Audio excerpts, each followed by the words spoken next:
Olá a todos, eu sou Gabriel Fernandes e nesse vídeo vou falar um pouco sobre o livro A Escola das Trevas, de Bella Dodd, que foi membro do Partido Comunista nos Estados Unidos, do qual ela eventualmente foi expulsa. Então, esse livro é uma autobiografia e ela começa contando a sua vida desde a infância. Nasceu na Itália e teve uma situação lá bem complicada, que ela só veio a conhecer os pais biológicos quando tinha por volta dos 6 anos de idade. E aí ela se mudou para os Estados Unidos, né, onde os seus pais já estavam morando, e conheceu lá o resto da família, vários irmãos que ela tinha, meios irmãos, e aprendeu a falar inglês, e foi matriculada nas escolas e teve uma vida comum ali de uma criança, uma adolescente. Ela entrou em contato com as ideias comunistas, principalmente quando ela chegou na faculdade. Importante ressaltar que a família dela era católica, mas deixou de praticar a fé. E aí quando os pais foram, né, deixando de frequentar a missa, eles sempre diziam, ó, vocês aí para os filhos, né, podem ir e tal. Só que acabou que os filhos seguiram o exemplo dos pais e aí foi todo mundo deixando assim, viraram o que seria no Brasil, né, um católico de IBGE, talvez. Mas na faculdade ela foi se distanciando cada vez mais da fé e tomando contato com as ideias materialistas e as ideias marxistas. Nas palavras dela, né, a conversão para o comunismo não aconteceu de maneira súbita, né, foi algo que foi acontecendo aos poucos. Agora, o interessante mesmo desse livro é você tomar conhecimento das táticas e estratégias usadas pelo Partido Comunista para divulgar as suas ideias, né, e fazer aí, avançar as suas causas. Uma das coisas que ela conta no livro que eu achei bastante interessante foi que aconteceu no início do, acho que pela década de 20, década de 30, não lembro exatamente quando, que os Estados Unidos reataram relações diplomáticas com a União Soviética. E isso daí deu um boom, assim, gerou um boom das ideias comunistas, porque nas palavras dela, o reconhecimento gerava respeitabilidade.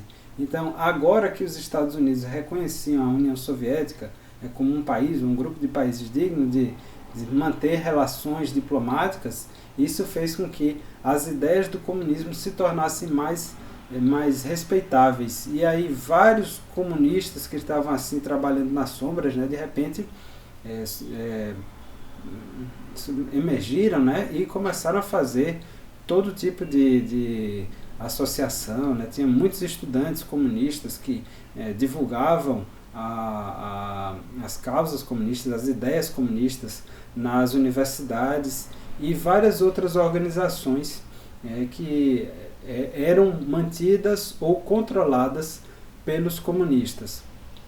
Então você nota aí que houve realmente um grande trabalho, uma grande dedicação, muito esforço por parte dessas pessoas que realmente acreditavam nos ideais marxistas para fazer com que os Estados Unidos se tornasse um país comunista ou sei lá, o comunismo se espalhasse pela América Latina e eventualmente pelo mundo, né? Era isso daí muito se deve ao fato de que tinha muita gente trabalhando muito mesmo, trabalhando duro para que isso acontecesse. Embora não tenha se espalhado de fato, né, mas as ideias tiveram uma grande influência e continuam tendo, né, infelizmente.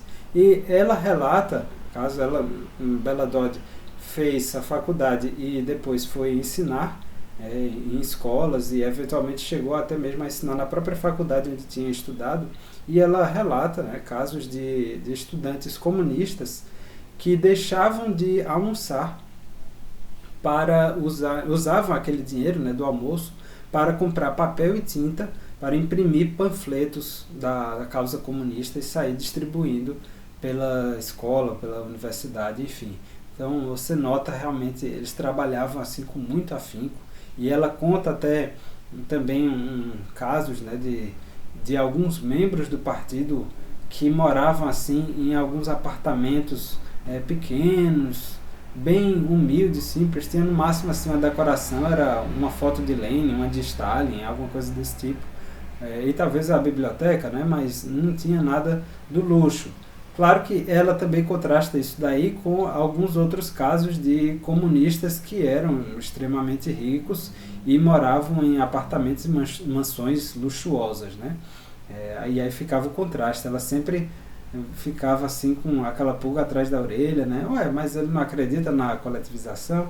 Só que o que aconteceu com Bella Dodd foi que ela acabou sendo empurrada para essa coisa do comunismo, mas por conta de uma espécie de impulso altruísta que ela possuía, né? Ela trabalhou muito para tentar melhorar os salários dos professores, e, enfim, causas sociais dessas aí que foram o que o comunismo se apropriou, digamos assim, dessas causas. E aí ela não via nenhum outro grupo lutando pelo aumento do salário dos professores ou por melhores condições de trabalho para os operários, senão os comunistas. E aí, por conta disso, ela foi, né, pouco a pouco, se tornando então, uma comunista. E é interessante também falar de como ela foi meio que convidada para ser membro do Partido Comunista, né? Diversas vezes pessoas, né, falavam para ela: Bella, nossa, você fala muito bem, você é uma pessoa extrovertida, deveria entrar para o partido, deveria entrar para o partido. E aí ela ficou com isso na cabeça e foi eventualmente para uma mulher que era uma das chefonas, né, da organização, uma dessas que morava em apartamentos pequenos assim, e humildes, e ela disse: olha, eu quero ser membro do Partido Comunista. E a mulher disse que ela não iria ser. Aí ficou uma coisa assim intrigada, disse: não, você vai ser o seguinte, eu serei o seu contato, certo? Então você não pode ser vista participando de nenhuma reunião secreta do Partido Comunista, mas você vai saber de tudo o que está acontecendo lá, porque eu vou te informar. E qual era o objetivo dessa tática aí, né, que parece bem estranha assim para uma pessoa de fora? Mas era algo bastante simples, que existiam pessoas que tinham de fato uma rejeição às ideias comunistas. Então, se alguém fosse abertamente comunista, quando ela fosse tratar com essas pessoas, aí isso gerava um bloqueio, né? A pessoa já ficava ali de braços cruzados, cara feia, não dava ouvidos direito, não queria saber do que a pessoa estava procurando, né? Não tentava resolver os seus problemas, os seus anseios, enfim. Então, se ela fosse um membro secreto do partido, ela estaria agindo sob ordens do partido, né? Tentaria avançar as causas comunistas, mas não seria reconhecida abertamente como uma comunista. E ela depois entrou, né, de fato para o partido, assim, de maneira declarada, e conta que havia ainda vários casos de outras pessoas que eram esses comunistas, digamos assim, enrustidos, e que quando tinha alguma encrenca ali envolvendo uma dessas pessoas, o partido sempre tentava sacrificar no lugar alguém que era um membro declarado do grupo, do partido. Isso por quê? Porque era sempre importante você manter as pessoas que eram isentas, né? Aquelas que eram imparciais, que estavam analisando as questões sem olhar para ideologia. Enfim, a gente ouve muito isso ainda hoje aqui no Brasil, né? Tem um monte de o que Pascal Bernardin chama de criptocomunistas por aí, né? Que eles defendem o materialismo, querem o aumento do Estado, são a favor de todas as políticas, né, sei lá, cotas raciais, ao que for, que atualmente, né, são defendidas pelos comunistas para criar o caos social, entre tantos outros objetivos, mas as pessoas são isentas, né, entre aspas mesmo, muitas aspas. Por quê? Porque não fazem parte oficialmente e nem declaradamente de nenhuma organização, nenhuma instituição partidária ou qualquer coisa do tipo. Tem alguns episódios também muito marcantes que foram narrados no livro. Um deles que ficou assim mesmo na memória foi de um navio que estava sendo mandado para a Espanha, saindo dos Estados Unidos para a Espanha durante a época da Guerra Civil Espanhola. Que já desde aquela época os comunistas vinham se mostrando, né, como sendo antifascistas, e já criavam várias ligas assim contra o fascismo, coisas do tipo. Muitas dessas organizações até não eram abertamente comunistas, justamente porque o ódio, né, contra o fascismo, essa raiva contra o fascismo, poderia trazer para a organização muitas pessoas que não estavam necessariamente alinhadas com as ideias dos comunistas. Então, essa era mais uma das frentes que eles usavam para, por baixo dos panos ali, irem divulgando as suas ideias, né, de uma maneira meio velada, indireta e tal. Mas enfim, esse caso do navio, aconteceu que tinha já uma tripulação que iria mandar medicamentos e alimentos, né, mantimentos para a Espanha. Só que o que aconteceu foi que tinha gente ali infiltrada, né, na cúpula de quem decidia as ideias, não lembro exatamente como era, e que alteraram a rota do navio. Ele saía de Nova Orleans e o plano inicial era ir direto para a Espanha. Só que passou em Nova York primeiro e virou a noite lá. E o que aconteceu foi que os comunistas entraram lá, um grupo, né, de capangas assim, encapuzados, com armas em canos, enfim, outras coisas assim, né, e começaram a bater nos membros da tripulação. Teve muito caso assim de gente que quebrou mandíbula, quebrava ossos, né? Enfim, então boa parte da tripulação teve que ser hospitalizada e só sobrou o capitão. Foi o único que escapou ileso.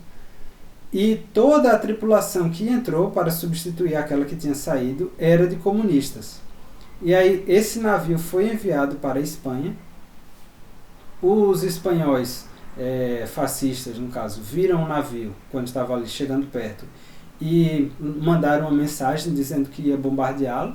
E aí o capitão decidiu alterar a rota para ir para algum outro país e tentar escapar daquilo ali, né, ver como é que ia fazer depois. Só que um dos membros da tripulação, né, um desses comunistas, pegou uma arma, colocou na cabeça dele e disse: vamos para Barcelona.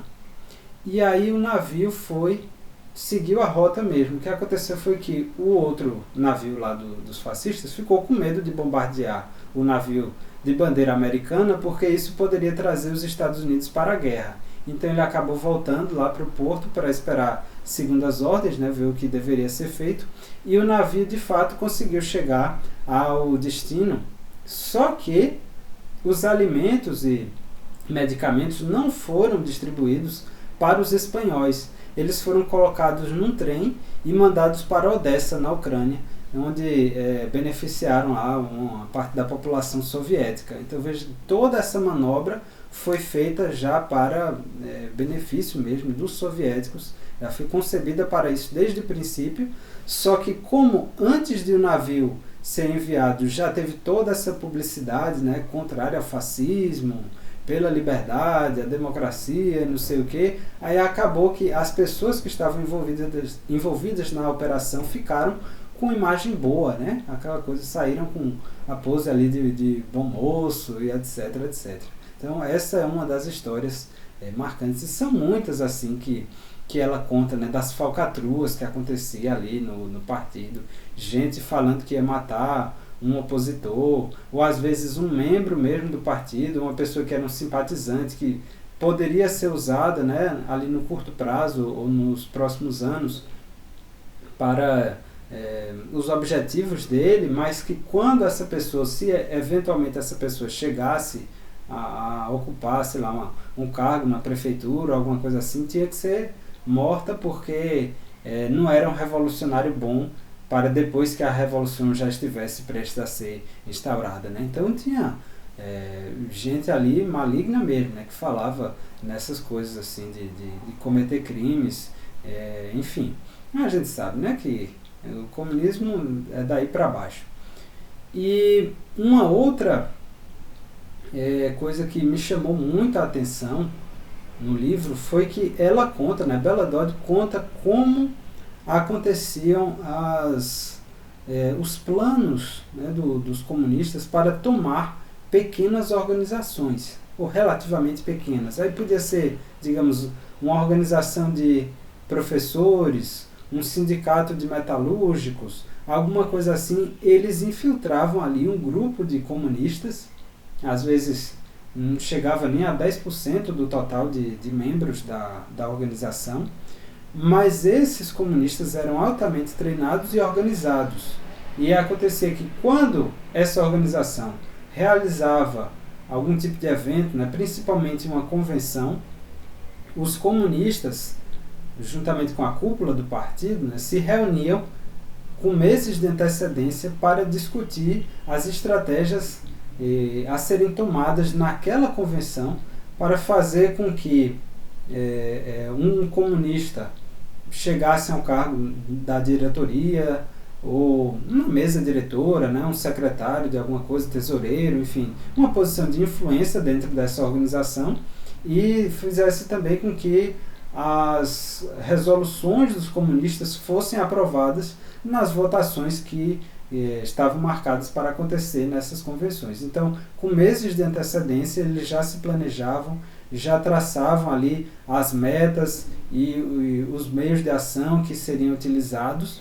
E quando chegava essa convenção, muitas vezes ia um pequeno grupo de comunistas, né, ali da cúpula, que ficava prestando consultoria aos membros do Partido Comunista que estavam nessa convenção. Então eu imagino que fosse, sei lá, uma associação de professores que estivesse reunida no Hotel X para uma dessas convenções. Então eles alugavam um espaço numa pousada, num hotel ali que ficasse próximo do local da convenção, e aí qualquer dúvida que surgisse ali, ou um percalço, os comunistas iam até esse lugar para se consultar com esses membros, né, da cúpula e refazer ali os planos de curto prazo para fazer com que as suas resoluções, né, fossem implementadas, ou que eles conseguissem eleger que eles queriam, enfim, todo esse tipo de coisa. Então é realmente aquela coisa bem leninista, né, de você pegar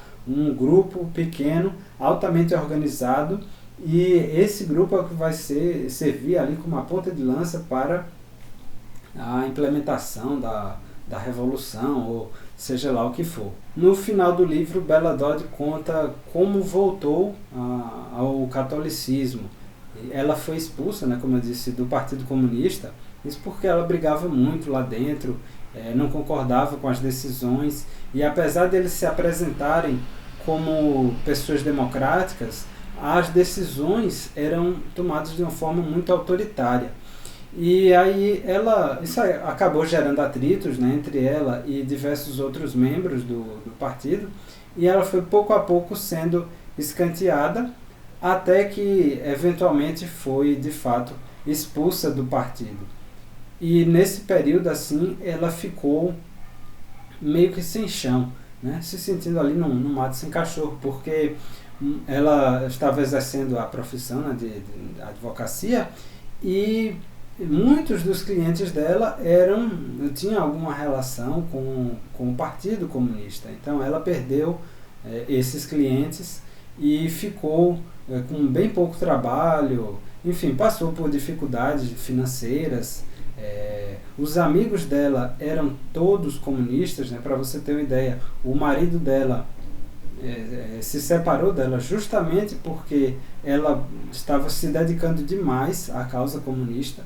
Então ela meio que se fechou nesse mundo e não conhecia a realidade do mundo exterior ali. Então quando ela foi expulsa do partido, né, vieram todas essas dificuldades, e ela acabou encontrando alguns amigos, né, verdadeiros que ela tinha feito ali pela vida, e um dos sujeitos estava ali jantando com ela e disse: olha, você não quer ver um padre, não? Aí ela, meio que sem pensar, disse: quero. E aí esse amigo dela levou-a para conhecer um padre, que era ninguém menos do que o arcebispo Fulton Sheen. Então ela foi catequizada, né, por Fulton Sheen, veja só, uma coisa bastante inusitada. E conta, né, no livro ela conta vários dos encontros que teve com ele, e sempre aquela coisa, né, dos olhos dele assim, que parece que irradiavam uma energia assim, que ela ficava, sei lá, de uma forma, não sei nem explicar, mas quando estava junto dele, né, tinha aquela coisa, um magnetismo talvez da própria pessoa. E aí ele foi ensinando a doutrina do catolicismo e eventualmente ela voltou a praticar a religião. Então é um final assim bem feliz, né, que você vê aquela menina que entrou para o Partido Comunista, ainda era muito ingênua e viu todas as falcatruas lá, teve diversos atritos com membros da diretoria, foi expulsa e então se arrependeu do que fez e, enfim, resolveu depois contar a sua história nesse livro. Então, essas são apenas algumas das histórias narradas ali e tem muitas outras coisas. Se vocês têm interesse, eu vou procurar um link para deixar aqui embaixo, porque se eu não me engano eu consegui esse livro de maneira gratuita, baixei num formato digital, porque até onde eu saiba ele não foi traduzido para o português. Mas ele é um livro muito bom, principalmente para quem quer conhecer as maquinações ali do comunismo, né? Como é que ele funciona por trás das cortinas. Então é isso, espero que vocês tenham gostado e até a próxima.